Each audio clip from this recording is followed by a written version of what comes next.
Sir, I think we should start now. Thank you, sir. Okay. Dear participants, good evening to all of you. Today we have one of our esteemed speaker, Professor Asmar Beg Sahab. Sir was the former chairperson, Department of Political Science, AMU Aligarh, former dean, Faculty of Social Science, AMU Aligarh. As far as qualification is concerned, Sir did his MPhil, PhD in Political Science. Sir received American Studies Prize for the best doctoral dissertation by American Research Studies Center, Hyderabad, India. He also he is also the recipient of Fulbright Fellowship, Southern Illinois University, USA. As far as area of specialization is concerned, that is research specialization is concerned, sir is very much commendable as far as international studies, international relation, and strategic studies, electoral studies, and Muslims politics in India. These are the area of research. And as far as teaching experience is concerned, sir has more than 36 year of teaching experience of teaching UG, PG, PhD students in Department of Political Science, Aligarh Muslim University, Aligarh. Research publication की जहां तक बात है sir की, तो sir has publish more than 35 research papers and articles in various national international repute. Especially, I would mention here that the Round Table and EPW, Commonwealth Journal, South Asian Studies in Islam, etc. These are the, and sir has also contributed more than 15 uh, quality research chapters in various edited books. He has presented more than 30 uh, different research papers in national and international conference and seminars. Sir has also published 5 quality books in his credit. He has also reviewed more than 20 books, and sir has supervised more than 25 PhD under his supervision successfully. And as far as research project is concerned, sir has not conducted research, but he has coordinated more than 25 survey research projects and one major research project. Uh, sir has also various member of academic bodies and has a long experience of administrative experience as he was secretary to the Vice Chancellor, Aligarh Muslim University, Director of Career Planning at Center, AMU Aligarh, Director of Residential Coaching Academy, that is RCA, AMU Aligarh, and Convener Annual Report Committee, AMU Aligarh. Apart from this, as far as his affiliation is concerned, Sir is the Fellow of Salzburg Global Seminar, Austria, Life Member of Shibli Academy, and State Coordinator of Center for Study of Developing Societies, New Delhi, and Editor of Indian Journal of Politics. Sir this ये sir की कुछ brief introduction है participants. If you really wish to know much more about our today's esteemed speaker, Professor Asmar Beg Sahab, you can visit on the Department of Political Science website, AMU Aligarh, and you will find detailed CV. With these words, I would like to invite sir to speak on the topic that is teacher-centric and learner-centric methods of teaching. This is the today's topic of discussion with our esteemed speaker, Professor Asmar Beg Sahab. Sir, now the mic over to you, sir. Thank you very much, Thank sir, for you. joining us.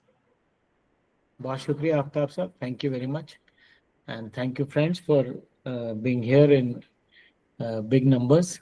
Uh, Friends, that subject which just now Dr. Aftab Saab explained to you relates to student and teacher-centric education, which is part of this or rather program which they are conducting. I would talk about this subject, but basically, as you know, just now he was talking about me, that I am a student of politics. So I will try to look at this particular issue from the perspective of my discipline.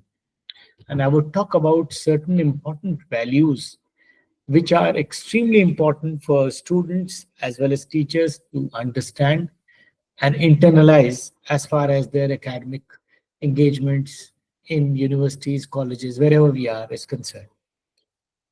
Friends, when we look at this subject, there are certain very basic and fundamental constitutional values, which are primarily mentioned in the preamble to the Constitution of India.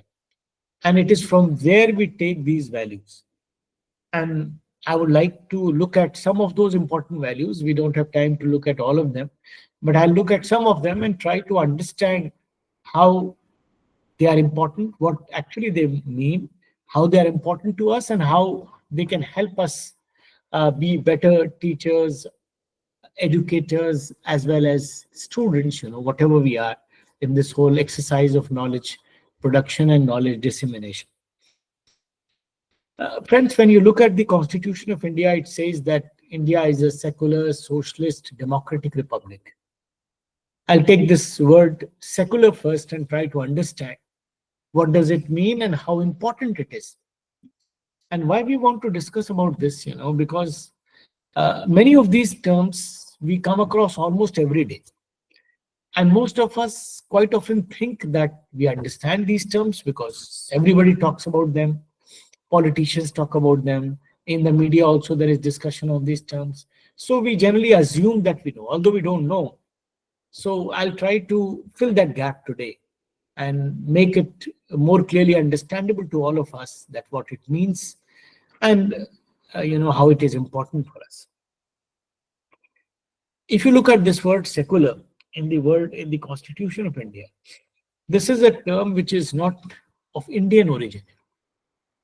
Now, in social sciences, those of you who are from social sciences will understand that in social sciences, when we try to understand the meaning of any term, that meaning is understood with the reference to the context of its evolution.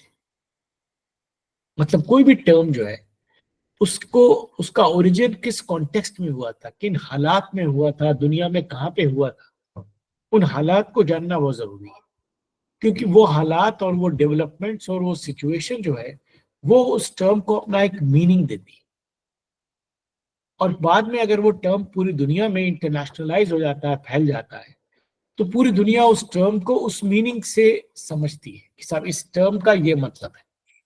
ये बताना इसलिए important है क्योंकि हमारे देश में भी और दुनिया के दूसरे मुल्कों में भी अगर इस तरह के कोई टर्म्स होते हैं तो बहुत से लोग उसका एक नया मतलब, एक नई मीनिंग देने की कोशिश करते हैं कि साहब इसका मतलब ये नहीं, ये. अब अगर कोई भी आदमी, ये कोई नेचुरल साइंस तो है नहीं कि उसमें कोई फिक्स्ड मतलब हो. अब कोई मीनिंग है, आप आए, आपने कहा कि साहब इसका मतलब ये है, ये मतलब होता है, इसका मतलब ये नहीं होता, तो उसमें डिस्प्यूट शुरू हो गया. तो ये कैसे डिसाइड होगा कि किसी भी टर्म का मतलब क्या है, what does that term actually mean technically. तो उसीलिए मैंने आपको रूल बताया कि आपको उस कॉन्टेक्स्ट में जाना होगा जिस कॉन्टेक्स्ट में, जिस जगह पर वो टर्म ओरिजिनेट हुआ था दुनिया में, और उससे पता लगेगा उसका मतलब क्या है. और जब उसका मतलब डिसाइड हो जाएगा तो सारी दुनिया में अगर वो टर्म इंटरनेशनल टर्म बन गया, पूरी दुनिया उसको एक्सेप्ट कर रही है, फॉलो कर रही है, तो आप उस टर्म को जब फॉलो करेंगे तो आपको उसके उस मतलब को भी मानना पड़ेगा. आप उसको डिनाई नहीं कर सकते, आप उसको कोई नई मीनिंग नहीं दे सकते. अगर आप उसको कोई नई मीनिंग देंगे तो आपको एक नया टर्म कॉइन करना पड़ेगा, लेकिन उस टर्म का मतलब वही रहेगा क्योंकि पूरी दुनिया उस टर्म को, उस कॉन्सेप्ट को उस मीनिंग में समझ रही है. जैसे मैं आपको एक एग्जांपल देता हूं. फॉर एग्जांपल डेमोक्रेसी है. अब हम तो डेमोक्रेटिक कंट्री में रहते हैं तो हम सबको पता है डेमोक्रेसी का मतलब क्या है. अब कल कोई इंसान किसी मुल्क में, चीन में या नॉर्थ कोरिया में खड़ा हो कि साहब डेमोक्रेसी का मतलब ये है कि साहब, फॉर एग्जांपल, कि साहब डेमोक्रेसी में सारा पावर एक आदमी के पास होना चाहिए और वो आदमी है जिंदगी भर हुकूमत करेगा, इलेक्शन नहीं करवाएगा क्योंकि वही सबसे अच्छा आदमी है और उससे अच्छा कोई आदमी हो नहीं सकता, और सबको उसकी बात माननी है, अखबार को, मीडिया को, सबको उसकी बात माननी होगी, और सो ऑन, जो उन मुल्कों में हो रहा है. तो और वो कहेगी साहब इसका मतलब, डेमोक्रेसी का मतलब यही, तो पूरी दुनिया में कोई उसकी बात नहीं मानेगा क्योंकि दुनिया के लोग डेमोक्रेसी को वैसे ही जानते हैं जैसे हमारे देश में है. समझ रहे हैं आप? तो डेमोक्रेसी का एक यूनिवर्सल मतलब है, वो एक यूनिवर्सल टर्म है, जबकि वो ग्रीस में ओरिजिनेट हुआ और उसका एक कॉन्टेक्स्ट था जिसने उसको ये मीनिंग दी.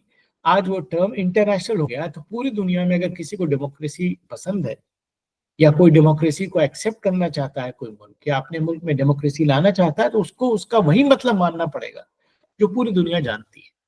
उसी तरह सेकुलर है, उसी तरह और भी दूसरे टर्म्स है। तो अगर आपको सेकुलर वर्ड लेना है, सेकुलरिज्म को लेना है अपने मुल्क में, हिंदुस्तान हो या कोई भी मुल्क, तो आपको उसका वही मतलब लेना पड़ेगा जो पूरी दुनिया जानती है और मानती है।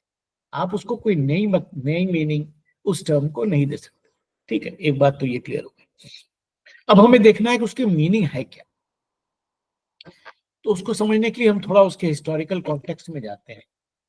लेकिन मैं बड़ा शॉर्ट में ये बताऊंगा, क्योंकि हमारा मेन मकसद इसको समझना नहीं है, लेकिन फिर भी ये बात पता होनी चाहिए। एक्चुअली ऐसा हुआ कि यूरोप में अर्ली मिडिवल पीरियड में एक ऐसी सिचुएशन आई जब रिलीजन जो है बहुत ही इंपॉर्टेंट हो गया लोगों की जिंदगी में, और लोगों की पर्सनल जिंदगी में नहीं बल्कि पब्लिक लाइफ में, जो घर के बाहर की जिंदगी है, उसमें रिलीजन बहुत तेजी से डोमिनेट करने लगा और लोग रिलीजन को बड़ी अहमियत देने लगे।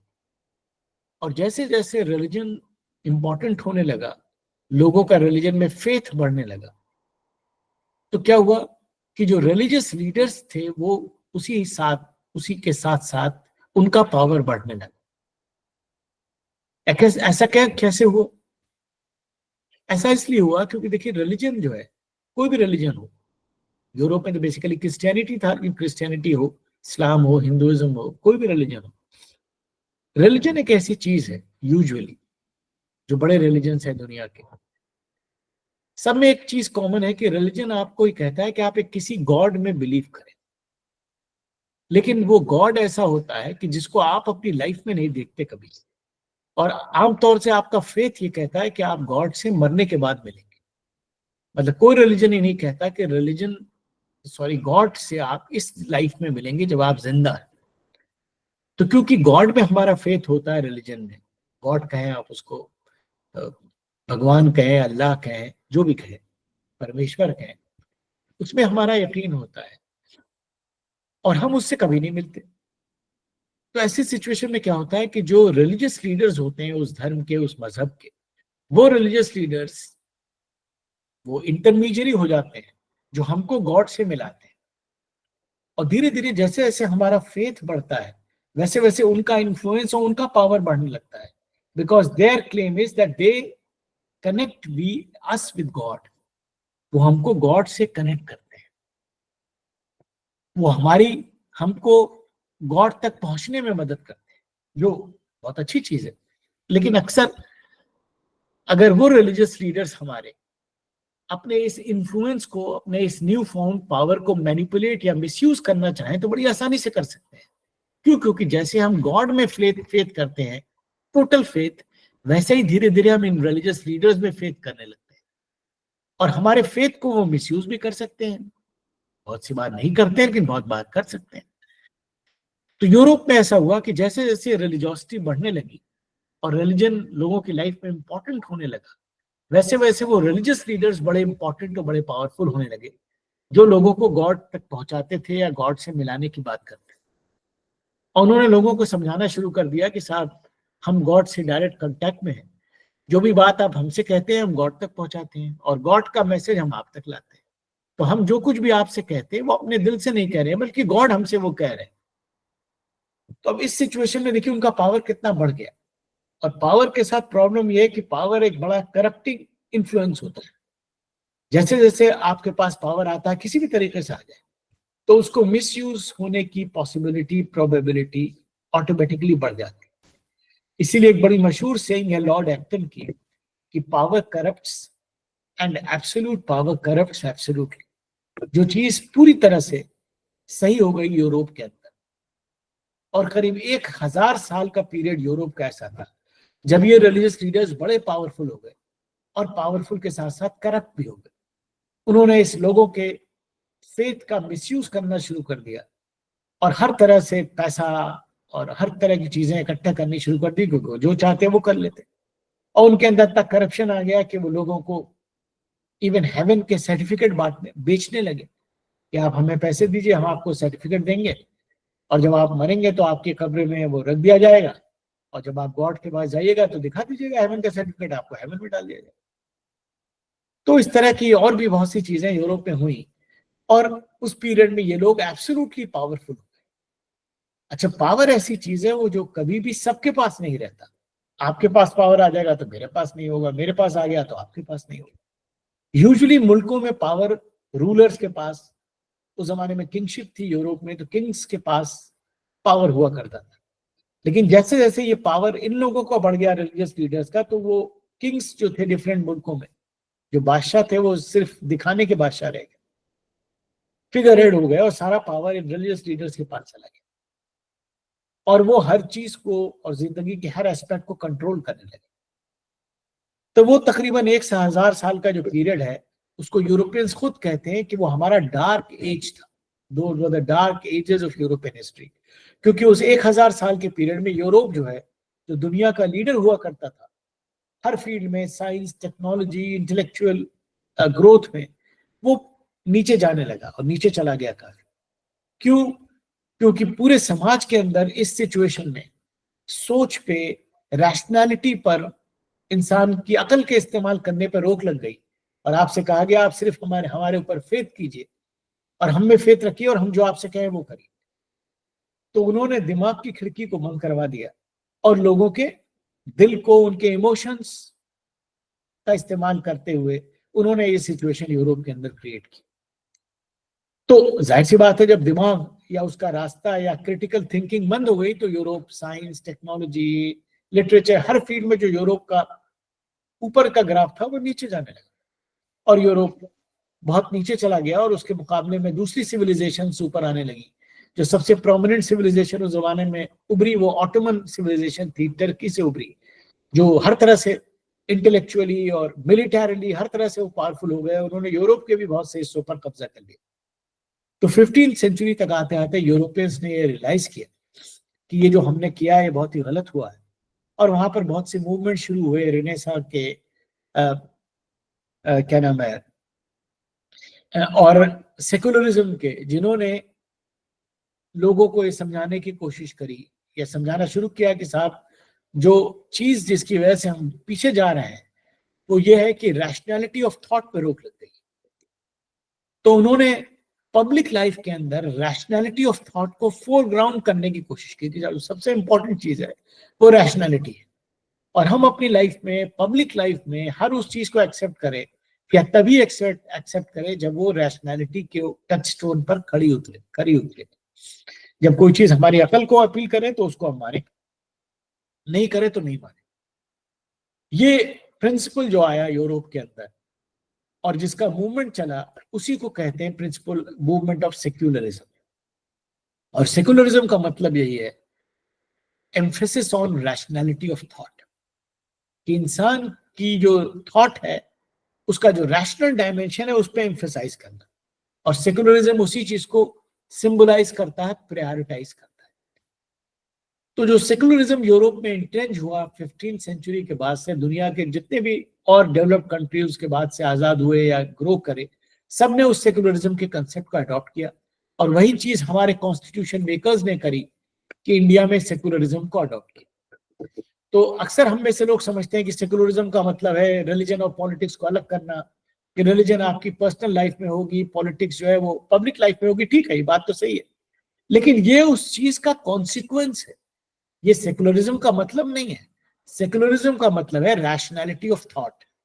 लेकिन जब रैशनैलिटी ऑफ थॉट होगी पब्लिक लाइफ में तो ऑटोमेटिकली रिलीजन आपकी प्राइवेट लाइफ तक लिमिट हो जाएगा और पब्लिक लाइफ में जो है वो हर चीज रैशनैलिटी पर बेस्ड होगी। तो हमारा कॉन्स्टिट्यूशन, बहुत से लोग इस बात पे बोलते हैं, पॉलिटिकल लीडर्स बोलते हैं, आपने भी सुना होगा मीडिया में, कि साहब सेक्युलर वर्ड, कुछ लोग ये डिबेट चलाते हैं कि सेक्युलर वर्ड इंडियन कॉन्स्टिट्यूशन में पहले नहीं था और बाद में डाल दिया गया। बिल्कुल सही है, बाद में डाला गया। इसका मतलब कि सेक्युलरिज्म यहाँ नहीं था, बाद में आ गया, ऐसा बिल्कुल नहीं। ये बिल्कुल गलत डिस्कोर्स है। हमारे कॉन्स्टिट्यूशन मेकर्स ने जब कॉन्स्टिट्यूशन बनाया तो सेक्युलरिज्म हमारे कॉन्स्टिट्यूशन का एक बेसिस था, लेकिन वो इतना इंपॉर्टेंट बेसिस था कि उनको लगा कि इसको लिखने की जरूरत नहीं है, तो है ही है। क्योंकि अगर आप हमारे कॉन्स्टिट्यूशन के किसी भी आर्टिकल को पढ़िए, पूरा कॉन्स्टिट्यूशन का हर आर्टिकल सेक्युलर है। क्यों है? क्योंकि कॉन्स्टिट्यूशन का हर और आर्टिकल जो है वो रैशनैलिटी पर बेस्ड है। कॉन्स्टिट्यूशन आपसे कोई भी ऐसी बात नहीं करता करने को जो कि आप कहें कि साहब बस कॉन्स्टिट्यूशन कह रहा है ऐसा करो, नहीं। कॉन्स्टिट्यूशन जो भी बात आपसे करने को कह रहा है, हर चीज की रैशनैलिटी है, हर चीज की लॉजिक है।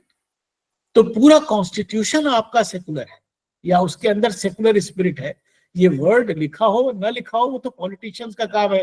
बाद में किसी को पॉलिटिकल एडवांटेज था तो उन्होंने टर्म लिख दिया, कोई शायद निकाल दे, निकालना तो मुश्किल है क्योंकि वो बेसिक स्ट्रक्चर है, लेकिन फिर भी पॉइंट कहने का यह है कि वो लिखा हो या ना लिखा हो, Constitution of India is secular because secularism basically means rationality of thought, and that is what informs every article and provision of the Constitution of India.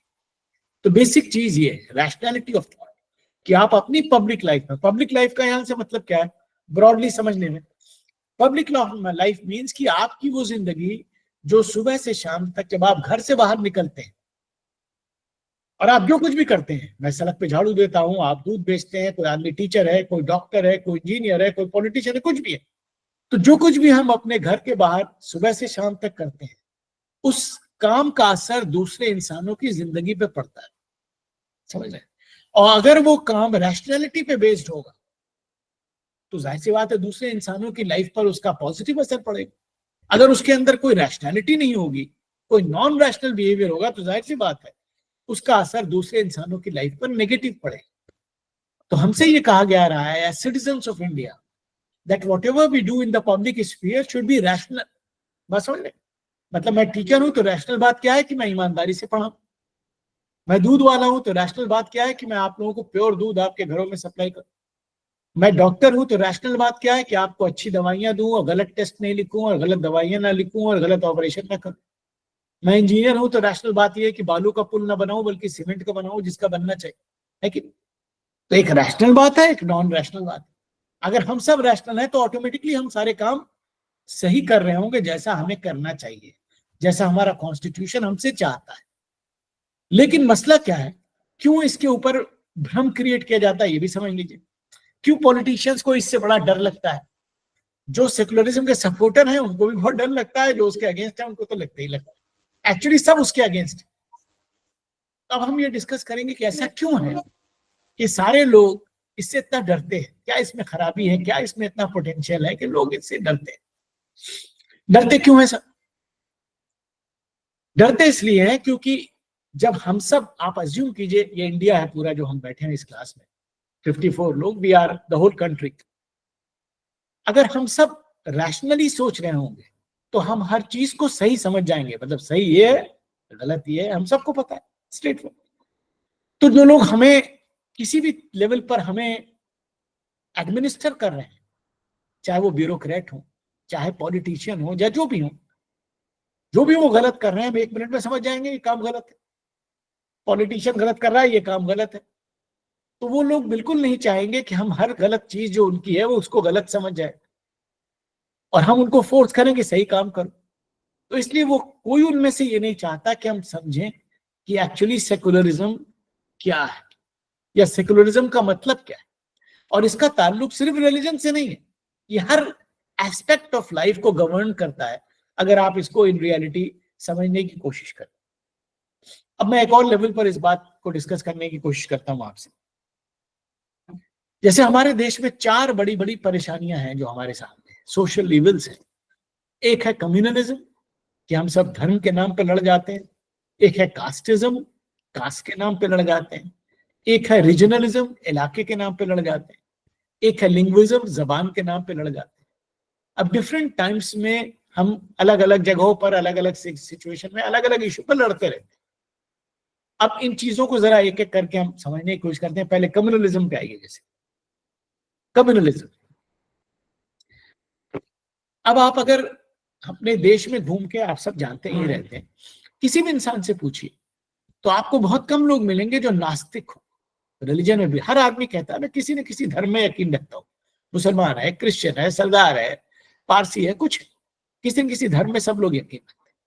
और इतना भी हम सब जानते हैं कि हम सब के जो भी धर्म है उनकी जो बेसिक टीचिंग्स है बड़ी अच्छी है कि सब अच्छे इंसान बनो, ईमानदारी से रहो, किसी के साथ बेईमानी मत करो, झूठ मत बोलो, किसी को तकलीफ मत दो, सबसे प्यार करो, सारी अच्छी अच्छी बात है।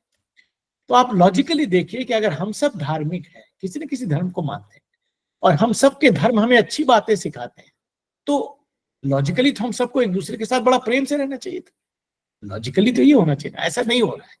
तो क्यों ऐसा नहीं हो रहा है? Why it is happening so? इसके पीछे बहुत से रीजन है, मैं एक इंपॉर्टेंट रीजन आपसे डिस्कस करता हूं। देखिए, एक चीज होती है लव, अफेक्शन, हम सब जानते हैं। We love our parents, we love our family, we love our children, and we love our friends and relatives. Very nice feeling, बड़ी रिडेम्पटिव, बड़ी पॉजिटिव फीलिंग। लेकिन एक चीज होती है ऑब्सेशन, जो बड़ी खतरनाक चीज है। Obsession is excessive love, misplaced love. अक्सर हम सुनते हैं कि फला लड़का लड़की से प्यार करता था और लड़की ने शादी करने से मना कर दिया, तो लड़की ने उसको गोली मार दी या उसके मुंह पे एसिड फेंक दिया। तो लॉजिकली कितनी अजीब सी बात है कि जिस इंसान से हम इतना प्यार करते हैं उसको हम गोली मार देंगे, कैसे हो सकता है? लेकिन हमने मार दी, क्यों? क्योंकि हमारा लव बड़ा ऑब्सेसिव था, और उस लव ने, जब हमसे उस बच्ची की शादी नहीं हुई, तो हमारे अंदर उस लव ने हेट्रेड को जनरेट किया, और उस हेट्रेड ने हमारे लिए उसको मारना आसान बना दिया। तो उसी तरह का कुछ लव हमारा कम्युनलिज्म के एटमॉस्फेयर में होता है। जब हमारा जो लव है अपने मजहब से और अपने मजहब के फॉलो करने वालों से, वो एक ऑब्सेसिव लव, जो प्रेम को नहीं जन्म देता बल्कि हेट्रेड को जन्म देता है। तो अगर आप ध्यान से सोचें, तो जो लोग अपने को कहते हैं कि हम फला धर्म के से बड़ी मोहब्बत करते हैं, वो अपने धर्म से कम मोहब्बत करते हैं, दूसरे धर्म से ज्यादा नफरत करते हैं। तो कम्युनलिज्म क्या करता है? हमारी रिलीजियस आइडेंटिटी को नफरत से डिफाइन करता है। इसीलिए आप देखिए कि हमारे मुल्क में मीडिया में, सोशल मीडिया में आप देखते होंगे बहुत से लोग जो अपने को क्लेम करते हैं कि मैं फला धर्म का बहुत बड़ा रक्षक हूं, किसी भी धर्म का, हर धर्म में ऐसे लोग। तो वो क्या करता है आदमी? कभी ये नहीं कहता कि मैं फला धर्म के लोगों से बड़ा प्यार करता हूं, सिर्फ इस धर्म के लोगों से प्यार नहीं, वो खूब जहर उगलता है दूसरे मजहब के लोगों, और जितना जहर वो उगलता है उतना उसके दोस्त ताली बजाते हैं, हाँ ये है असली हमारे देश को, हमारे मजहब को मानने वाला, हमारा लीडर असली। तो आप सोचिए कितनी डेंजरस बात है कि हमारी लैंग्वेज जो है सोशल डिस्कोर्स में, that is the language of hatred. Means I identify somebody like Gyanen Saab as the leader of my religion because he is spewing venom on the people of the other religion, and that is the way I accept him as my leader. Similarly, casteism, I am a caste leader, उस cast के, सारी cast के लोग बहुत बुरे होते हैं, सिर्फ मेरी कास्ट अच्छी है, समझ रहे, सिर्फ मेरा इलाका अच्छा है। अब आप सब पढ़े लिखे लोग हैं, ऐसा कैसे हो सकता है कि मैं, और ये सारे एक्सीडेंट्स ऑफ बर्थ है कि मैं किसी फला धर्म के घर में पैदा हो गया, या फला कास्ट में पैदा हो गया, फला रीजन में मैं पैदा हो गया, फला मलयालम जबान बोलता हुआ पैदा हो गया, तो मैं बुरा हो गया, आप अच्छे हो गए, या vice versa? How is it possible? It is totally a non rational thing again. आप देखिए, हर बात हमारी नॉन रैशनैलिटी से चलेगी कि हमारी ये नॉन रैशनल सोच है, लेकिन कुछ ऐसे प्लेयर्स हैं जो इस नॉन रैशनल सोच को बढ़ावा दे रहे हैं। कौन वो प्लेयर है? वो पॉलिटिकल पार्टीज हैं। I am not naming any party, all of them are the same, they are all eventually the same. ये आप बात में समझ में आएगी, बात जब हम एंड पे आएंगे इस डिस्कशन के। तो अब सवाल ये होता है कि ये पॉलिटिकल पार्टीज को इतना क्यों मजा आता है कि हमारे इस आग में घी डालती रहती है, कि अगर कभी कम्युनल टेम्परेचर कम भी हो जाए तो थोड़ा घी डाल देती है और बढ़, कास्ट टेम्परेचर कम हो जाए तो थोड़ा और घी डाल दिया कि और कास्टिज्म उभर जाए, रीजनलिज्म कम हो गया तो कहीं किसने उसमें घी डाल दिया जिस इलाके में वो काम कर रहा है, एंड सो। तो ये पॉलिटिकल प्लेयर्स जो हैं, ये ऐसा क्यों करते हैं? उसका बड़ा इंपॉर्टेंट और बड़ा ही क्लियर कट एक्सप्लेनेशन है। एक्सप्लेनेशन ये है कि हम एक डेमोक्रेटिक कंट्री है। फॉर एग्जाम्पल, हमारे इलेक्शन होते हैं 5 साल, तो डेमोक्रेसी में क्या होता है, जो थ्योरेटिकल एक्सपेक्टेशन है कि 2-3 पॉलिटिकल पार्टीज होंगी, वो आपके सामने आएंगी कि हम सार ये काम करेंगे, और सब अपना अपना एक्सप्लेनेशन हमसे देंगे, फिर हम उनमें से जिसको बेहतर समझेंगे वोट दे देंगे, और हम 5 साल आपको देखेंगे, अगर आप अच्छा काम करेंगे तो फिर दे देंगे, नहीं तो किसी और को दे देंगे। अब पूरी दुनिया में या कहीं भी आइडियली क्या होता है, कौन से काम है आपका काम है रोटी, कपड़ा, मकान, सड़क, बिजली, खाना, दवाई, अस्पताल, यही सब पूरी दुनिया में यही काम। लेकिन मसला क्या है कि ये काम बड़े मुश्किल है, क्योंकि इसमें बहुत कुछ करना पड़ता है। अब जो डेवलप कंट्री है वहां तो बहुत रिसोर्सेज है, तो वहां ये काम करना थोड़ा आसान है। हमारे जैसे देश में जो एक डेवलपिंग कंट्री है, हमारे इतनी बड़ी आबादी है और रिसोर्सेज बहुत लिमिटेड है, हम सब ये जानते हैं, लेकिन पॉलिटिकल पार्टीज हमसे ज्यादा अच्छी तरह इस बात को जानती हैं। तो अगर आप इमेजिन कीजिए कि कोई बहुत ईमानदार पॉलिटिकल पार्टी हो और वो कहे कि साहब हम सिर्फ इन्हीं चीजों की बात करेंगे, रोटी, कपड़ा, मकान, दवाई, सड़क, बिजली, तो क्या होगा? अगर वो पार्टी हाइपोथेटिकली स्पीकिंग जीत भी गई तो 5 साल बाद बुरी तरह हारेगी, क्योंकि किसी भी फील्ड में कुछ नहीं कर पाएगी, चाहे वो जान लड़ा दे, अपना खून दे दे। क्यों? क्योंकि लोग इतने, नौकरियां इतनी थोड़ी और लोग इतने, दवाई इतनी थोड़ी और इतने मरीज, अस्पताल इतने और इतने मरीज, सड़कें इतनी बनानी है, इतनी थोड़े से पैसे, तो क्या होगा? वो फेल हो जाएगी पार्टी।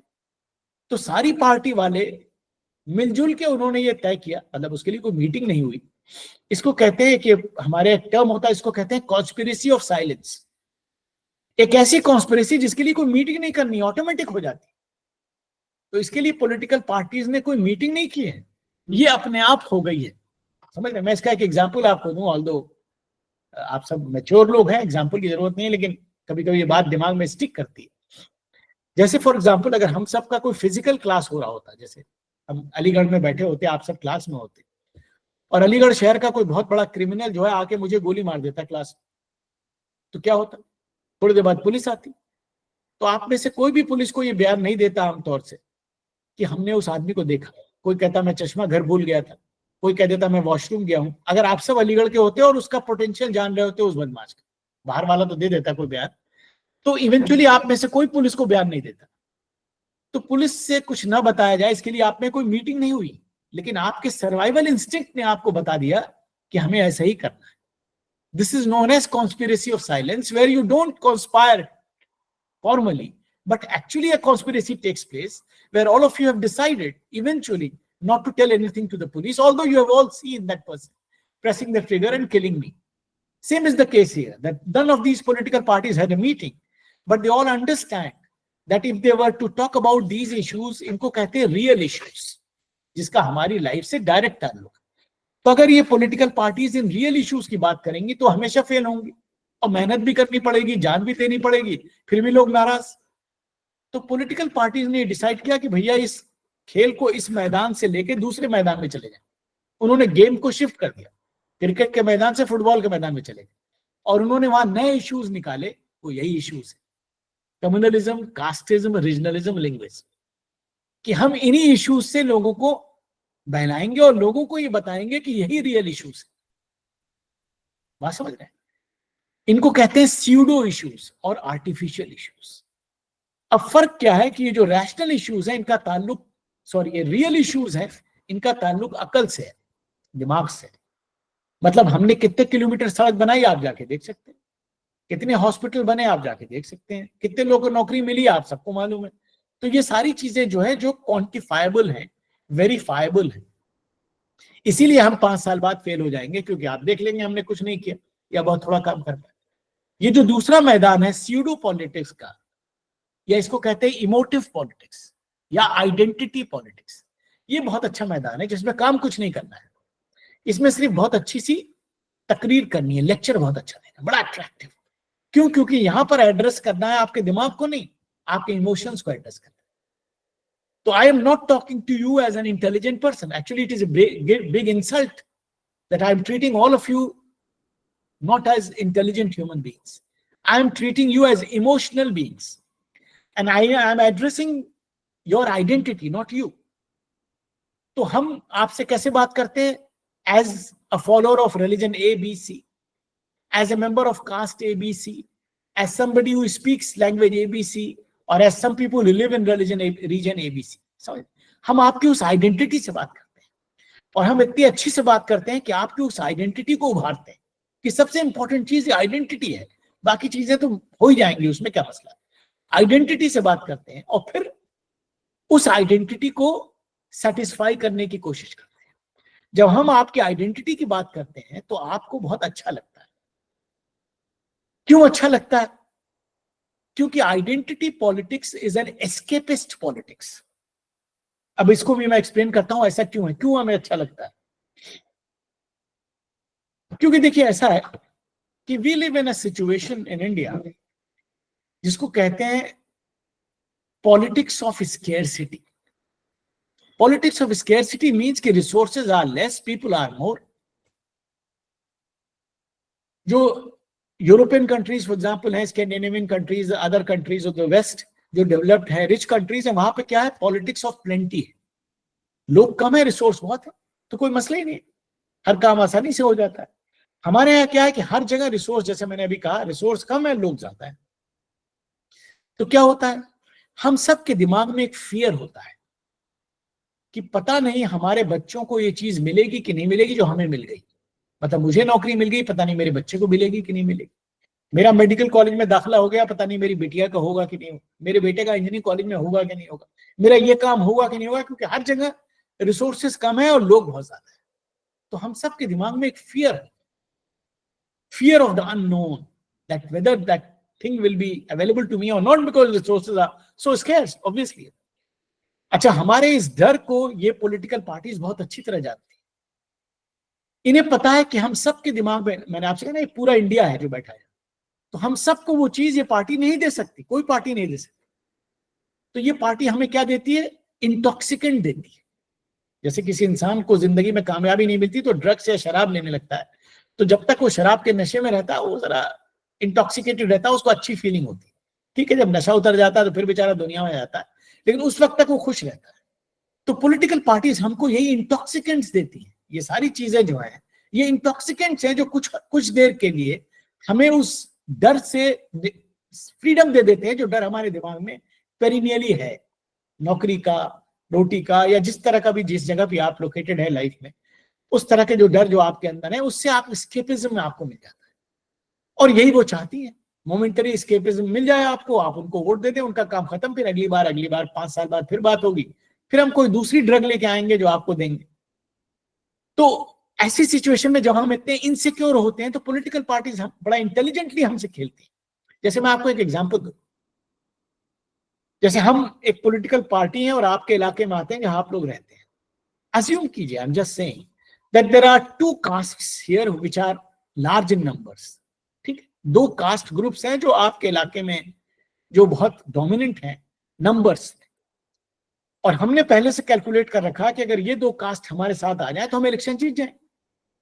तो हम आपसे क्या कहते हैं, उन दोनों कास्ट से, समझ लीजिए कास्ट ए है और कास्ट बी है, हम दोनों से ये कहते हैं कि साहब हम आप दोनों को रिजर्वेशन दे देंगे। एक आपके सामने हमने एक प्लॉय रखा कि हम आपको रिजर्वेशन दे देंगे। अब इंटरेस्टिंग चीज ये कि आप दोनों कास्ट के लोगों को पता है कि आप लोग बहुत संभ्रांत हैं, बहुत प्रॉस्पेरस हैं, आपके लोग नौकरियों में हैं, आप लोग सोशली भी डोमिनेंट है, आपको रिजर्वेशन नहीं चाहिए। लेकिन जब हम देंगे तो आप कभी मना नहीं करेंगे। आज तक किसी ने मना नहीं किया, आप लोग चुप रहेंगे, हाँ बहुत अच्छा हमें दीजिए। आपको भी मालूम है कि हमारी बगल वाली कास्ट को चाहिए, आप कुछ नहीं बोले। आपको पता है आपके लोग बहुत अच्छे सर्विसेज जा रहे हैं, आपको लगेगा और अच्छे जाएंगे, क्या परेशानी, किसको अच्छा नहीं लगता कि बैकडोर से एंट्री मिल जाए। तो क्या हुआ, आपको पता है आपको नहीं चाहिए रिजर्वेशन, लेकिन हमने आपको रिजर्वेशन दिया, आप बहुत खुश हो गए, आपने हमें वोट दिया, हम इलेक्शन जीत गए। तो क्या हुआ, हम आपको वो शॉर्टकट दे रहे हैं, क्योंकि आपको पता है कि लाइन बहुत लंबी है। तो शॉर्टकट से आप उस हॉल में जहां पे शाहरुख खान का शो चल रहा है, आप अंदर एंट्री ले लेंगे। तो शॉर्टकट हर आदमी को चाहिए। तो पॉलिटिकल पार्टीज क्या है, इन चारों नामों से आपको शॉर्टकट सेल कर रही है। कोई कह रहा है कि फना फना कास्ट के लोगों को हम शॉर्टकट दे देंगे, कोई कह रहा है फना धर्म के लोगों को हम शॉर्टकट दे देंगे, कोई कहीं पे कह रहा है कि फना जबान बोलने वालों को हम शॉर्टकट दे देंगे। मतलब ये सारे शॉर्टकट बेच रहे हैं, लेकिन एक्चुअली वो कोई मटीरियल शॉर्टकट नहीं है, it is an emotional shortcut. They actually will not do anything. Sometimes some people might actually be benefited, but actually they will not give you anything. They will just give you these shortcuts. And these shortcuts are very appealing to us because we are all insecure. क्योंकि हम इतने insecure हैं mentally कि जैसे ही कोई हमें shortcut देता हमको लगता है हाँ हमारा हमदर्द यही आदमी, इतनी लंबी लाइन थी और हमको ये लाइन काट के आगे पहुंचा रहा है। तो जब आप लंबी लाइन में होते हैं और आपको कोई शॉर्टकट देता है तो आप कभी आमतौर से ये नहीं कहते कि यार आगे लोग दूसरे भी हैं, उन्हें पहले दे दो। नहीं, क्योंकि आप इनसे इतने इनसिक्योर है कि पता नहीं जब तक हम वहां पहुंचेंगे वो सामान बचेगा कि नहीं बचेगा। जो चीज बांटी जा रही है उस लाइन के ऊपर, हेड पर, वो पता नहीं हम तक मिलेगी कि नहीं मिलेगी। तो आप क्या करते हैं, फॉरन टेम्प्ट हो जाते हैं, and that's what they basically want. इस आइडेंटिटी पॉलिटिक्स को एक पॉलिटिकल साइंटिस्ट है जिनका नाम है अर्नेस्टो लैक्लाउ, उन्होंने वो इसको कहते हैं these parties give you empty signifier. Empty signifier इसको कहते हैं, जैसे एक बड़ा सा बलून होता है, जब छोटा बच्चा कोई बिस्तर पे लेटा है, इन्फेंट कोई चाइल्ड है, और आप बड़ा सा खूबसूरत सा गुब्बारा लाते हैं, उस पर बड़े कलर्स बने, जब बच्चे को देते हैं तो बच्चे को लगता है इतना बड़ा खिलौना आपने दिया। आपको पता है खिलौना इतना बड़ा है, लेकिन वो फुला के इतना बड़ा हो गया, बच्चा बड़ा खुश हो रहा है। लेकिन उसके अंदर सिर्फ हवा है। तो ये जो इश्यूज आपको दिए जा रहे हैं एक्चुअली दे आर एम्प्टी सिग्निफायर्स, जो दूर से बड़े अट्रैक्टिव खूबसूरत लग रहे हैं, लेकिन उनमें कुछ नहीं है, क्योंकि उनके पास आपको देने के लिए कुछ है ही नहीं, उनका आपको देने का कोई इरादा भी नहीं। They are not intending to give you anything, they are just dressing that emotive issue very beautiful. The more beautifully I dress those issues, my political party is going to be more successful this time as compared to the others. सब वही काम कर रहे हैं। हाँ, ये party एक जीत जाती है तो बाकी पार्टी उसको कहते हैं कि कम्युनलिज्म ही कर रहे हैं और सेकुलरिज्म के दुश्मन है और ये कास्ट के दुश्मन है। मतलब वो तो जब अब हार जाते हैं कोई गेम, तो छोटे बचपन में नहीं होता था, दूसरे बच्चे को कह दिया तुम बेईमानी कर रहे हो क्योंकि हम हार गए। जब हम गेम जीत जाएंगे तो गेम सही होगा, जब हम हार जाएंगे तो बेईमानी हो रही हो। तो actually everybody is the same. ये सब लोग जहर बेच रहे हैं, लेकिन मेरा जहर बिक गया इस बार, तो आपको बड़ी तकलीफ हो रही है कि यार इसका भी नकली माल बिक गया, मेरा नहीं बिका। नकली माल आपका भी है, लेकिन इस बार नहीं बिका, अगली बार हो सकता है बिक जाए। तो आप सब वही काम कर रहे हैं।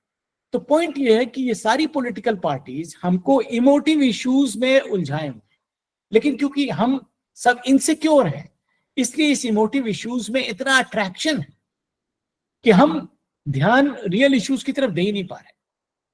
अच्छा, जो मैंने शुरू में बात कही थी कि ये लोग घी क्यों डाल रहे हैं आग में, क्योंकि अगर ये टेम्परेचर नीचे आ जाएगा, अगर हाइपोथेटिकली स्पीकिंग कम्युनलिज्म, कास्टिज्म, इन चीजों का टेम्परेचर अगर नीचे आ जाएगा, तो हो सकता है हमारे दिमाग की खिड़की खुल जाए और हम रियल इश्यूज की बात करने लगे, जो ये नहीं चाहते, बिल्कुल कोई नहीं चाहता इसमें। क्योंकि the moment we become rational we will start questioning them.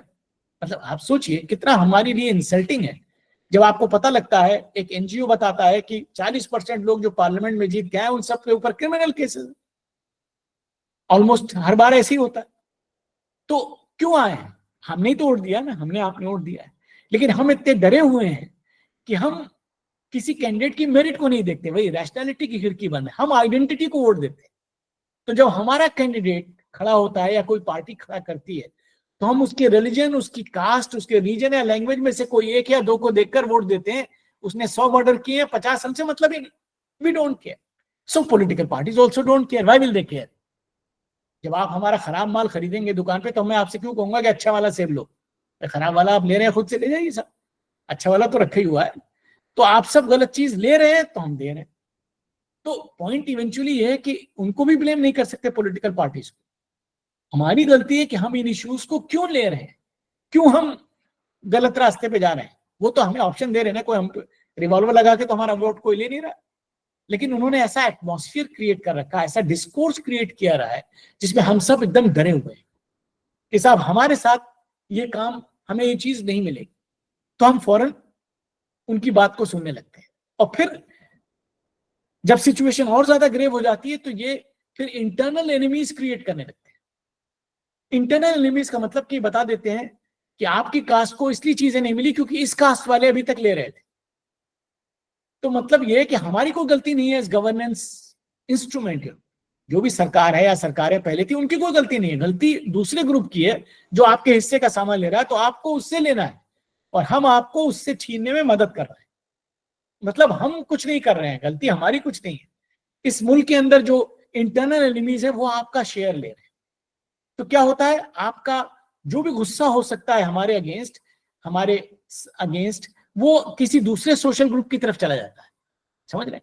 तो हम एक दूसरे से रिलीजन के नाम पर, कास्ट के नाम पर, रीजन या लैंग्वेज के नाम पर लड़ते रहते हैं।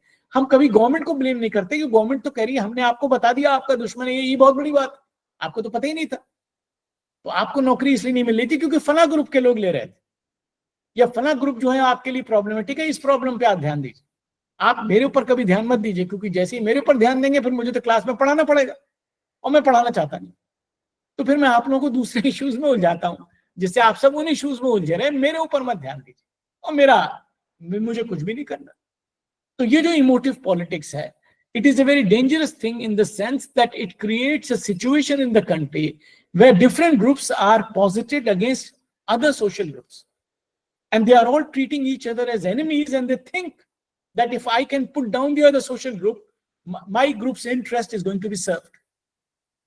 Actually, there is no logical explanation to that, but that is what we think. We come to think, or many of us come to think, not all of us, maybe, but that is the dominant discourse in the country. So therefore, we are, instead of working together, we all come face to face with each other as if we are each other's enemies. and we are each other's enemies within the country. So what happens that political parties, for them it is an ideal situation because we don't demand anything from them. And they are not forced upon to do anything at all, and they are not directed towards the real issues which are confronting the country. तो हम political parties उसकी बात नहीं करती, हम भी उन issues की बात नहीं कर पाते, हम भी सब इन्हीं इश्यूज में ट्रैप्ड रहते हैं बिकॉज ऑफ दैट इनसिक्योरिटी. एक और इंपॉर्टेंट पॉइंट इसमें यह है कि ऐसा क्यों है कि हम इन इश्यूज से बाहर नहीं निकल पाते, जबकि बहुत से लोग समझते हैं कि नहीं साहब हमें सही से सोचना चाहिए, रैशनली सोचना चाहिए, लेकिन फिर भी ये इश्यूज डोमिनेट करते हैं. उसका एक और बड़ा इंपॉर्टेंट रीजन है, that is our misplaced identities. देखिए ऐसा है कि जैसे इंडिया में या कहीं भी आप रह रहे हो, हम सब की 5-6-7 आइडेंटिटीज होती है. एक जेंडर आइडेंटिटी है, मेल फीमेल, एक रिलीजियस आइडेंटिटी है, एक कास्ट आइडेंटिटी है, एक रीजनल आइडेंटिटी है, एक लिंग्विस्टिक आइडेंटिटी है, एक क्लास आइडेंटिटी है, आप अमीर हैं मैं गरीब हूं. एक फाइनली बहुत इंपॉर्टेंट आइडेंटिटी है, वो है इंडियन की, that we are all Indians. Now in an ideal nation state that should be our primary identity. हमारी प्राइमरी आइडेंटिटी क्या होनी चाहिए? हम इंडियन हैं. वो आइडेंटिटी आई लव इंडिया का टी शर्ट पहनने से नहीं आती है, वो आइडेंटिटी यहां पर होनी चाहिए दिमाग के अंदर. अगर मैं ये बात आपसे पहले नहीं कहता और बहुत से लोगों से बात होती तो कोई कहता कि किसी को अपनी कास्ट आइडेंटिटी पे बड़ा गर्व है कि मैं फला कास्ट का, कोई कहता कि साहब मुझे अपनी रिलीजियस आइडेंटिटी पे बड़ा गर्व है, किसी को किसी और आइडेंटिटी पे बड़ा गर्व होगा. लेकिन कम लोग ऐसे हैं इन द रियल सेंस जिसको हमेशा इन ऑल सिचुएशंस अपनी इंडियन आइडेंटिटी पे गर्व हो. कहने को हम कह रहे होंगे, लेकिन वो चीज दिखनी चाहिए. उसका टेस्ट क्या है? टेस्ट भी कर लें जिससे पता लग जाए कि हमारा हम जो कह रहे हैं वो अंदर है कि नहीं. टेस्ट ये है जो मैंने शुरू में कहा था, ये सारी आइडेंटिटीज नॉन रैशनल है, क्योंकि दुनिया का कोई ऐसा एक्सपेरिमेंट साइंटिफिक आज तक नहीं हुआ जो बताए कि आपका धर्म मेरे धर्म से अच्छा है और वाइस वर्सा, या आपकी कास्ट मेरी कास्ट से बेहतर है या वाइस वर्सा, या आपकी जबान मेरी जबान से अच्छी है, या आपका इलाका मेरे इलाके से अच्छा है. ये सब तो हमारी सोच है, इसका कोई साइंटिफिक बेसिस नहीं. जब हम किसी नॉन साइंटिफिक सोच से काम करते हैं तो हमेशा वो काम नॉन साइंटिफिक होता है. जैसे फॉर एग्जांपल 4 लोग कहीं बैठे हैं, मुझे किसी का सिलेक्शन करना है, चाहे इलेक्शन देना है, इलेक्शन में वोट देना है, या सिलेक्शन करना है किसी नौकरी के लिए. तो अगर मेरे दिमाग पर कम्युनलिज्म का भूत सवार है तो मैं उनमें से उस आदमी को सिलेक्ट करूंगा या इलेक्ट करूंगा जो मेरे धर्म का है, चाहे वो सबसे खराब हो. जानते हुए कि वो सबसे खराब है मैं उसको वोट दे रहा हूं, जानते हुए कि वो सबसे खराब है उसको मैं अपॉइंट कर रहा हूं अगर मेरे पास ही पावर है. और मुझे कोई शर्मिंदगी नहीं है, मैं बड़ा खुश हूं that I have done a great service to my religion or to my caste or to my region or to my linguistic identity. We do it every day. So all these considerations are non-rational because, as I mentioned, there is no basis for that. Lekin suppose कीजिए, hypothetically speaking, if India, I truly love India, so what will I do? That identity is rational. I have to act in the interest of my country. What is the interest of any country in the world? To vote for the best person according to my intelligence, to select the best candidate according to my intelligence. तो क्या होगा कि जब अगर हम truly, हम सब in large numbers, not 1-2%, if majority of us truly love India, हम अपना हर काम, जो भी मेरा काम है घर के बाहर सुबह से शाम तक, वो पूरी ईमानदारी और रैशनली मैं कर रहा हूँगा. अगर मैं सारी क्लास ईमानदारी से पढ़ा रहा हूँ, that means I truly love India. वहां सड़क पे नारा लगाने से नहीं हो. अगर मैं दूध बेचता हूँ 100% प्योर दूध सबके घर में बेच रहा हूँ, आई ट्रूली लव इंडिया. अगर मैं इंजीनियर हूं, सीमेंट का परफेक्ट पुल बनवा रहा हूं, आई ट्रूली लव इंडिया. समझ रहे? अगर मैं सड़क साफ करता हूं तो भी मैं ईमानदारी से पूरी सड़क सुबह में साफ कर रहा हूं, I truly love India. Everybody else is only claiming they don't love India. बात समझ रहे? कहने से, नारा लगाने से कुछ नहीं होगा. ये टेस्ट है जो हम सब खुद को खुद दे सकते हैं कि मैं अपना काम, कौन सा काम जो सुबह अपने घर से बाहर, मेरा कोई भी धर्म हो, धर्म मानू ना मानू, घर में दिन भर धर्म का काम करूं, कोई परेशानी की बात. जब घर से बाहर निकल रहा हूं, सुबह से शाम तक बाहर हूं, और जो भी मैं काम कर रहा हूं उस काम के अंदर जो रैशनल बिहेवियर है, जो रैशनल वो चीज है जो आप भी समझ सकते हैं, मैं भी. मैं ऐसा नहीं कि मैं कहूँ ये रैशनल है, आपकी समझ में नहीं आ रहा है तो इसका मतलब नहीं. रैशनल ऐसा है जो 5 साल का बच्चा भी समझ सकता है कि ये काम ठीक है, ये गलत. हम में से सब या जितने भी लोग उस काम को सही से सुबह से शाम तक आमतौर से जनरली करते हैं, तो हम अपने को कह सकते हैं कि we truly love India and our first identity is the national identity. If not, then some other non-national identity is advertently or inadvertently, मतलब चाहते हुए या ना चाहते हुए, मेरी प्राइमरी आइडेंटिटी है, मैं मानूं या ना मानूं।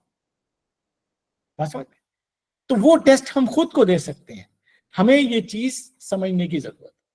तो देश के अंदर सेकुलरिज्म से इतना डर क्यों, इसका सवाल का जवाब आपको मिल गया हो कि जो भी प्लेयर्स इस सिस्टम से बेनिफिट करते हैं वो नहीं चाहते कि सेकुलरिज्म एंट्रेंच हो, तो वो क्या करते हैं, हमको इसके बिला वजह के डिस्कोर्स में फंसा देते हैं। पहले था या नहीं था, इसका मतलब ये है, कोई कहता है इसका मतलब कुछ और है।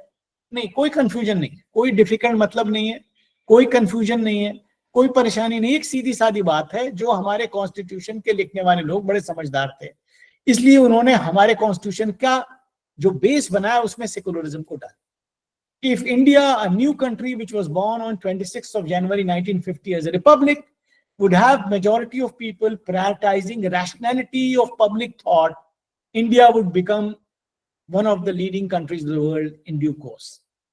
And we all understand and realize that if today we all understand this point and decide that from tomorrow at least we'll be trying towards becoming rational citizens, you can just imagine how things will change.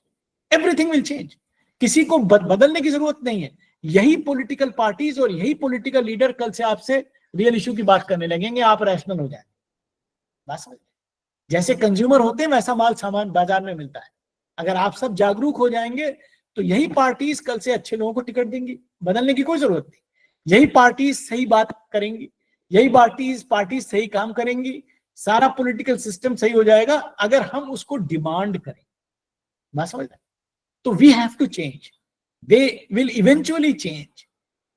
ऐसा नहीं कि हम फिर सो जाएं आराम से कि साहब हमारी तो कोई गलती है ही नहीं है, वो सब लोग गड़बड़ कर रहे हैं तो हम तो बहुत अच्छा कर रहे हैं, क्योंकि बड़ा सेटिस्फाइंग फीलिंग होती है अगर किसी भी डिस्कशन में इवेंचुअली निकल के आए कि हमारी कोई गलती नहीं, किसी दूसरे की गलती है। एक्चुअली दूसरे की गलती नहीं, हमारी ही गलती है।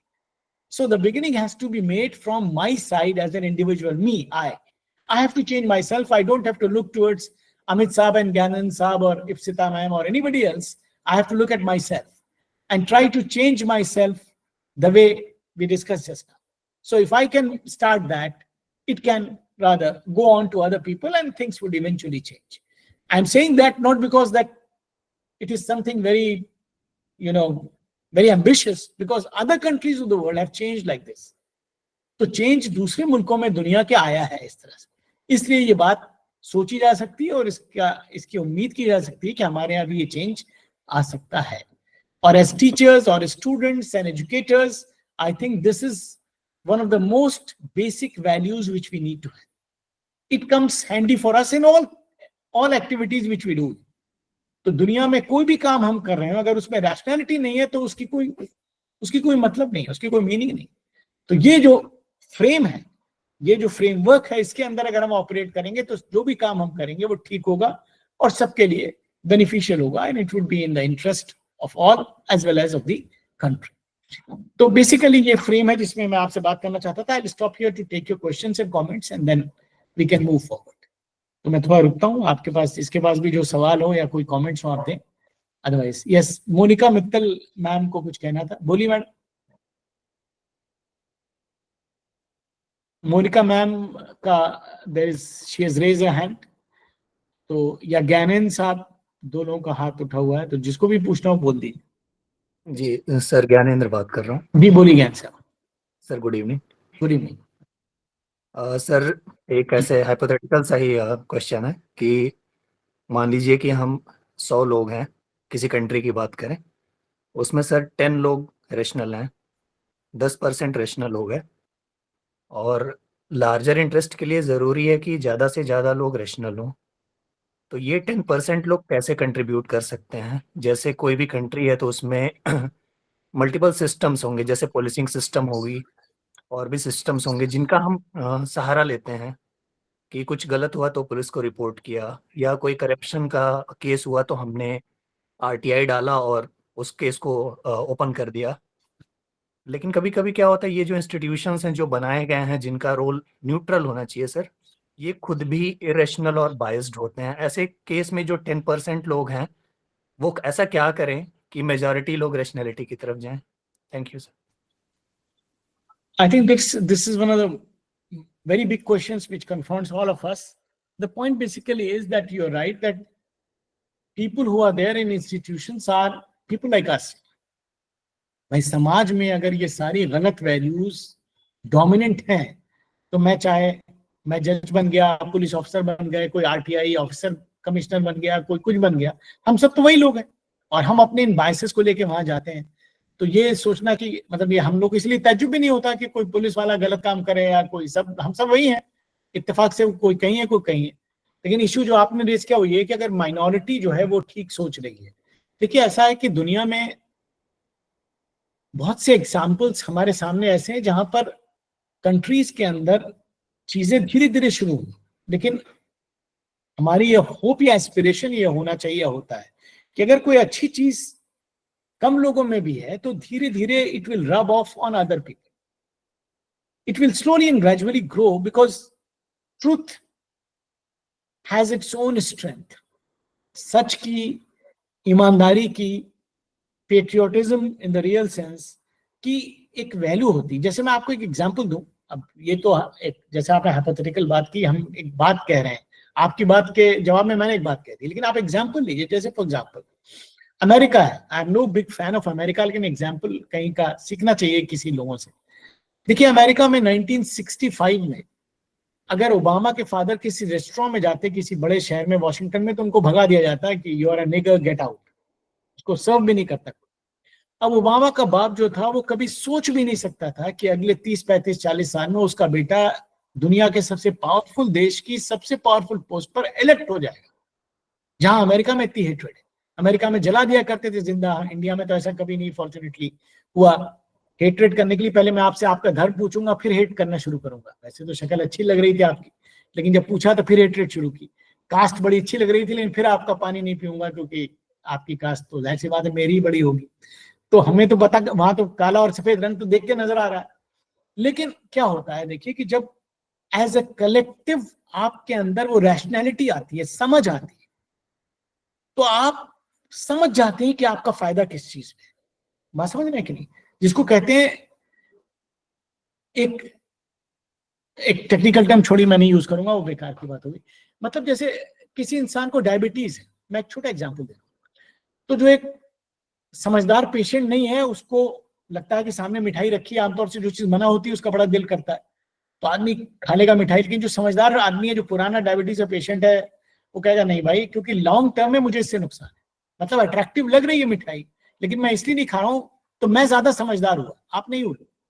आपने तो फौरन खा लिया, आपको बाद में उसका कॉस्ट पे करनी पड़ेगी अपने हेल्थ में, लेकिन मैंने नहीं खाया, मैं ज्यादा समझदार। तो क्या हुआ, एक शॉर्ट टर्म गेन होता है, एक लॉन्ग टर्म गेन। तो उसी तरह नेशनल लाइफ है। इंसान क्या होता है, देखिए ऐसा है कि हमारे यहाँ क्या है, अब वही समझ जैसे नेशनल लेवल पे आती है। जैसे मैं फॉर एग्जांपल कास्टिज्म में बड़ा यकीन करता हूँ और बड़ी छुआछूत करता हूँ। अब मुझे कोई हार्ट की सीरियस प्रॉब्लम हो गई, मैं गया एम्स में, तो उन्होंने बताया साहब इस वक्त 4 डॉक्टर हैं, लेकिन 3 जो हैं वो आपकी कास्ट के हैं, बड़े अच्छे वाले, और 1 डॉक्टर जो है जिनका पानी भी नहीं पियेंगे, लेकिन एक्चुअली सबसे अच्छे डॉक्टर वही है। तो मैं कहूंगा, क्या कहूंगा कि साहब ऐसा है कि कोई बात नहीं, वो तो ठीक है, लेकिन ऑपरेशन मेरा उन्हीं से करवाई। मतलब जिसको मैं छू भी नहीं सकता वो मेरे हार्ट को छुएगा रियल सेंस। क्यों? क्योंकि मुझे लग रहा है कि मेरा इंटरेस्ट इसमें है। बात समझ रहे हैं? तो मुझे अपने लिए तो बेस्ट डॉक्टर चाहिए, ड्राइवर हायर करूं तो मेरे लिए बेस्ट ड्राइवर हो, लेकिन मेरे देश का ड्राइवर सबसे खराब। कितनी बेवकूफी की बात है। अमेरिकन को हम सेल्फिश कहते हैं, वो ट्रूली सेल्फिश लोग हैं। अरे वैसे ही सेल्फिश बन जाए हम तो बड़ी अच्छी बात है, कि उनको अपने लिए भी बेस्ट डॉक्टर चाहिए और देश के लिए भी बेस्ट डॉक्टर चाहिए, अपने लिए भी बेस्ट ड्राइवर चाहिए, देश के लिए भी बेस्ट ड्राइवर चाहिए।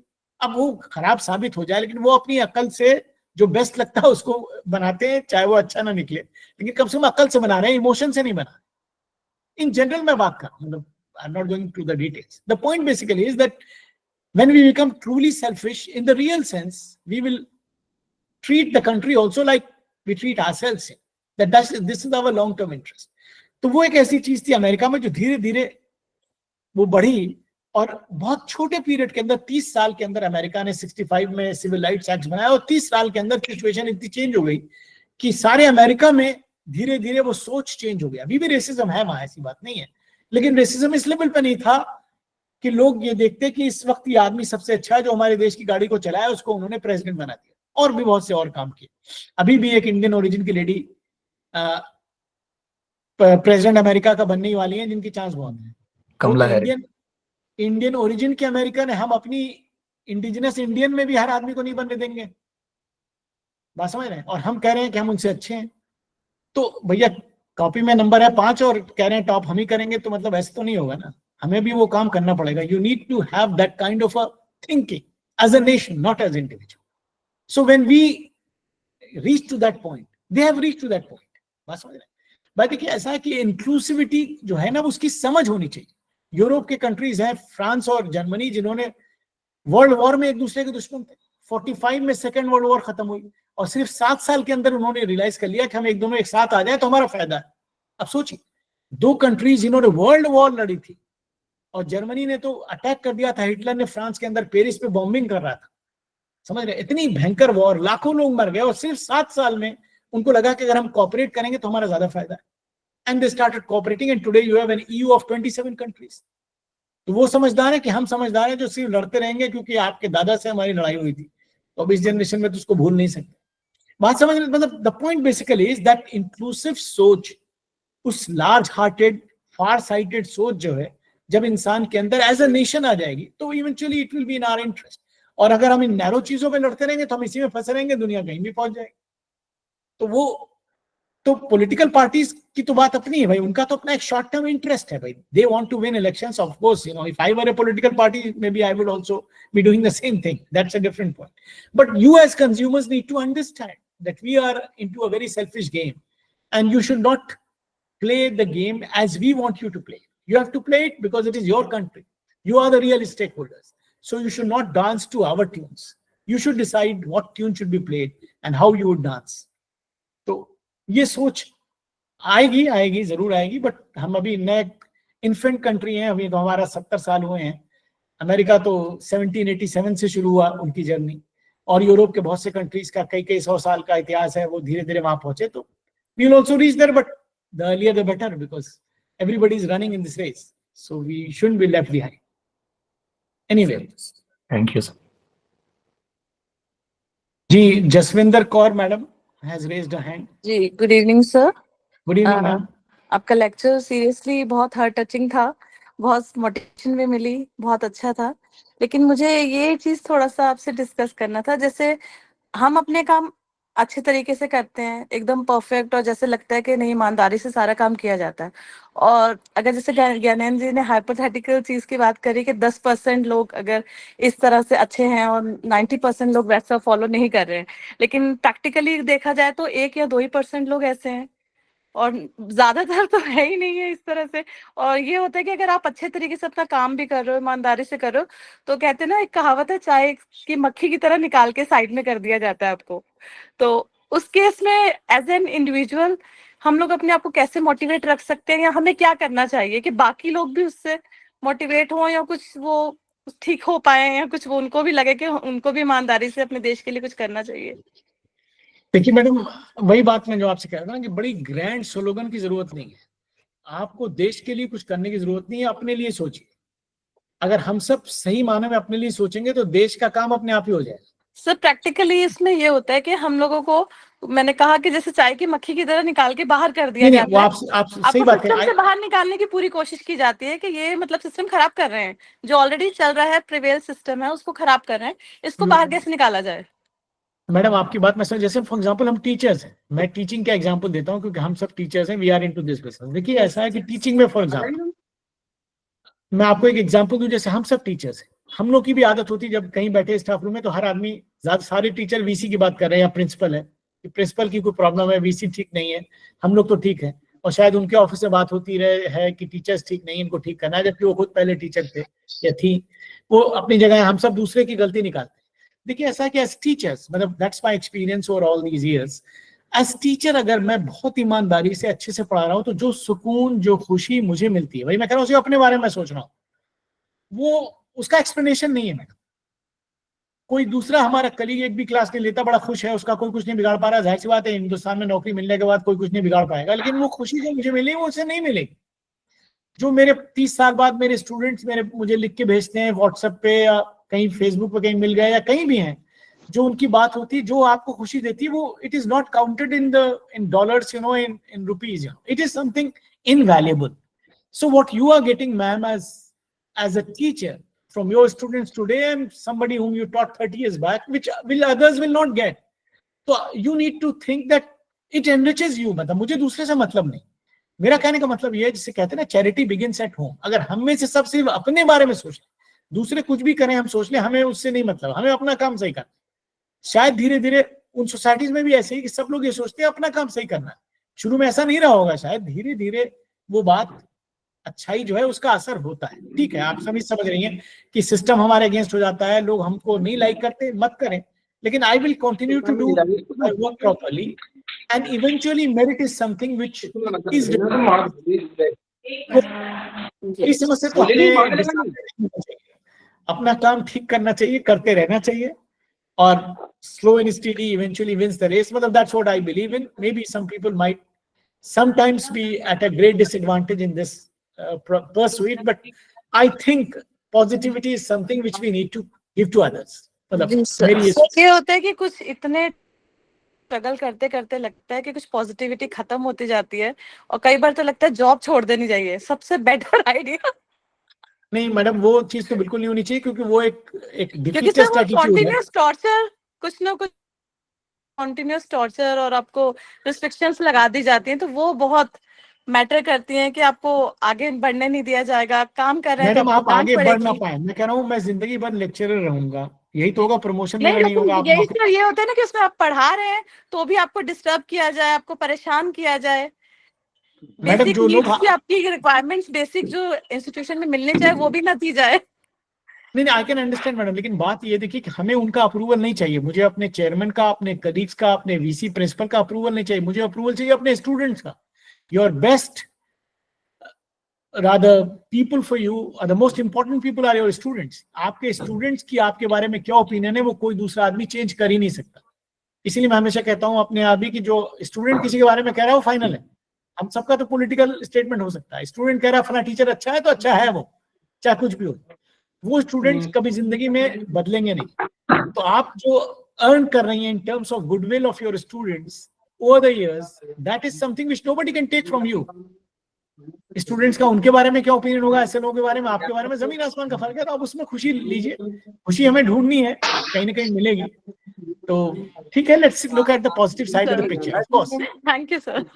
Okay ma'am, keep it up and be the best for your students. You know, they are the most important people, and we have young boys and girls every year coming in to win them over. That's a great thing. Yes sir. Thank you sir. Thank you so much sir. Welcome ma'am. Welcome. Sir, may I ask you a question, sir? जी please by all means. हाँ sir, ये मैं ये कह रहा था कि आपने रैशनैलिटी ऑफ थॉट की बात की. कौन सा पत्र? विनोद सर जरा म्यूट कर लीजिए. विनोद सर, इसकी तो डम ये तो साफ Vinod sir can hear me. ये बीच में विनोद सर बोल रहा है. इस वक्त अमित साहब बोल रहे हैं, जरा आवाज दीजिए. हाँ सर, ये जो आपने रैशनैलिटी ऑफ थॉट की बात की और उसका फ्रेमवर्क एक बनाया और जिसके आधार पर हमें काम करना चाहिए, ये बहुत ही वेलकम मूव है. लेकिन क्या सर आपको नहीं लगता कि ये रैशनैलिटी ऑफ थॉट हमारे इलेक्टोरल रिफॉर्म्स में भी दिखनी चाहिए, जहाँ पर हम विभिन्न प्रकार के जो चुनाव की पद्धतियों में जो 25 से 30% वोट पाने वाला जो है वो सत्ताधारी दल के रूप में उभर कर आता है और हम पर राज करता है, जबकि वास्तव में उसके अगेंस्ट 70% वोट पड़े हुए हैं. तो ये रैशनैलिटी ऑफ थॉट तो हमें इलेक्टोरल रिफॉर्म्स में भी दिखनी चाहिए, लेकिन ऐसा क्यों नहीं हो रहा है या हो? ये देखिए, जो बात आपने कही है ये एक्चुअली ऐसा है कि ये कई इलेक्टोरल सिस्टम्स दुनिया के अंदर, मैं समझ गया आपकी बात, दुनिया के अंदर बहुत से इलेक्टोरल सिस्टम्स में सबसे आसान सिस्टम यही कहते हैं, फर्स्ट पास्ट द सिस्टम, जो हमारे देश में है. अब इंडिया जैसे ह्यूज कंट्री में जहाँ लोग इतने ज्यादा वोटर्स हैं, विनोद साहब फोन आपका ऑफ करिए, तो उसमें कोई और सिस्टम जो इससे अच्छे सिस्टम सारे हैं वो हम फॉलो इसलिए नहीं कर पा रहे क्योंकि हम इसी को नहीं अफोर्ड कर पाते. समझ रहे हैं? वो प्रोपोर्शनल रिप्रेजेंटेशन सिस्टम सबसे अच्छा है, लेकिन हम उसके लिए लोगों के अंदर इतनी समझ चाहिए उस सिस्टम को समझें, प्लस उसमें कॉस्ट बहुत आएगी उसको कराने में, तो वो चीज हमारे यहाँ डूएबल नहीं है। तो जब तक हम उस लेवल पर ना पहुंचे तब तक हमको इसी सिस्टम को चलाना पड़ेगा। जिसकी प्रॉब्लम अपनी जगह, आप सही कह रहे हैं कि 30% वोट हमें मिला, हम जीत गए, बाकी वोट बढ़ गया दूसरों में, वो अपनी जगह है। तो वो तो प्रॉब्लम हमारे यहाँ भी रहेगी, क्योंकि we are a developing country, we have limited resources, we can't go for the list system like America और proportional representation as it is there in Germany and other places. वो मुश्किल सिस्टम्स हैं, कठिन है, समझना भी कठिन है, उसका मसला जरा अलग है, लेकिन फिर भी कम से कम हम, मैं कह रहा था कि अपने को एजुकेट करके कम से कम पैदा करें। धीरे धीरे शायद आगे आने वाले समय में 50, 60, 100 साल में हम वहां भी पहुंचे। मतलब that is the next stage of where we can reach. Thank you sir. Welcome. Vinod साहब का फोन बंद हो गया। हाँ, बंद हुआ शायद। अभी मतलब ये नहीं है कि बॉल भी लगना ही लगना तो कम छूट गए, अभी तो एक जगह कर दो। जी सर। विनोद सर अगर आवाज आ रही है तो प्लीज माइक म्यूट कर लीजिए। विनोद सर फोन भी नहीं उठा रहे, इनको मैंने कॉल भी किया। वो कहीं फोन रखा होगा उनका। चलिए कोई बात नहीं, चलिए कोई बात नहीं। We are towards the end of this session, so no issues. मिली कि नहीं?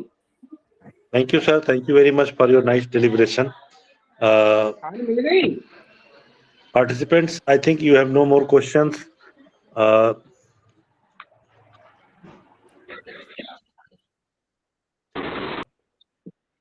ठीक है सर, कोई सवाल नहीं है शायद इन लोगों का। चलिए Thank you sir, very much, sir. ठीक है, शुक्रिया, thank you. Thank you sir On for behalf your of Faculty excellent Association. Core and fine and excellent lecture sir. Thanks for your intelligence. We are Thank you very so much much, sir. We are very much in thanks a lot. Thank you so much, sir. Sound good, sir.